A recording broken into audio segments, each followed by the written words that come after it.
Let's take a look at something called precedence and order of operation. Precedence and order of operation is important, but I don't want you to be scared off by it right now. I'm going to show you a table here on the next slide that it looks awfully complicated, but in some ways it's just common sense. If you don't understand precedence and order of operation, then you can get into issues where there are problems occurring, but you don't know why. Maybe mathematical outputs are different than you really believe they should be, or that you've even calculated by hand. But again, you don't know why they're off. Precedence and order of operation can do that to you.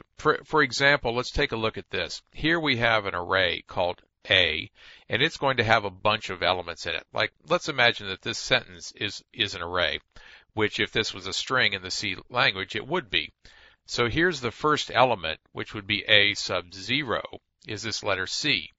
And then there's A sub 1, sub 2, sub 3, sub 4, as you go out across this string.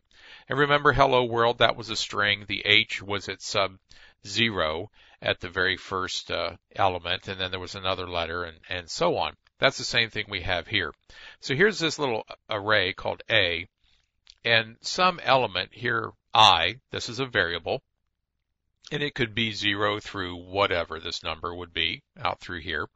If we want to take that value and increase it by 1, this number in here, this index, we are saying that A sub I is equal to that value incremented.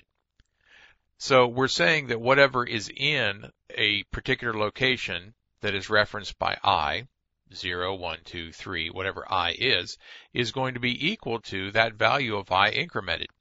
Well, here's where precedence and order of operation gets us. Which I are we going to use in here? I before it is incremented, or I after it is incremented with the plus plus, the post increment operator? Well, this is not specified by the C programming language. It is up to your compiler and up to how your compiler works with your particular computer to decide on the best way to do this. Bottom line, don't do this.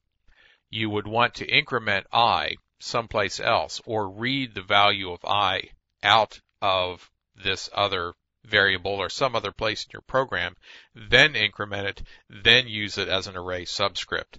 You would not want to form a statement like this because it is so arbitrary, and it is leaving decision making up to your compiler, which you don't always want to do. Same issue down here. Here we're saying that the value of x is equal to the result of the function f. F is going to be called, and then some result will come back from the f function, added to the result of the g function. We're going to call this g function, and it's going to do something and give us a number back. So these two numbers will be added together and then put into there. If f and g both work on another variable, and that variable is affected incorrectly, if f is called first or g is called first, then we're going to have a problem because we can't tell the compiler which one of these to do first. It will not necessarily do this function call and then this function call. It might decide to call g first and execute the statement this way. We can't tell the compiler which one of these two expressions to do before the addition. And then, of course, that will all happen, and then the result will be assigned into x. That we understand. So if you're going to do something like that, you need to make sure that f and g don't bother the same variable between them, that they don't cross paths, because we cannot determine which one of them is going to win this foot race. That is precedence and order of operation. Now let's take a look at this next table here. And this is in the K&R book and many other C programming books that you'll find. This is the typical order of operation. So you can see that operators like the function, parens, array, subscripts, these we haven't talked about yet. They're going to deal with structures and pointers and things like that. We'll get to them in future chapters. And here we have several other operators that we've already looked at.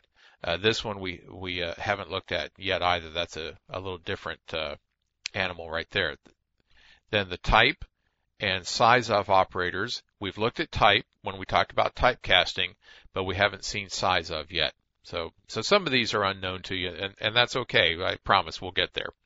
And here's all the different, here's our bit shifts we looked at, and comparisons, less than, equal, and so on. And the order that they are associated, left to right, right to left, how you read them when you see them in a statement. And here's our unary operator for the binary and exclusive or. And here's our logical and logical or. This is the conditional expression we just looked at. Remember the question mark and the colon, and it's read right to left. And here's some of our assignments down here, and this one continues on. That's our bit shift right. And then the comma operator, we're going to see that very shortly. We haven't looked at that one yet, but it's pretty simple. So that's our order of operation and precedence table. Again, you won't really need it unless you get into some pretty complicated programming that is going to depend on the order of operation. And hopefully you won't be there right away, especially not in the as you begin learning the C programming language. But again, I do want you to be aware of it and that there can be issues so that you're not really scratching your head and then eventually pulling your hair out at 2 o'clock in the morning trying to fix something. So just be aware of this, and let's move on.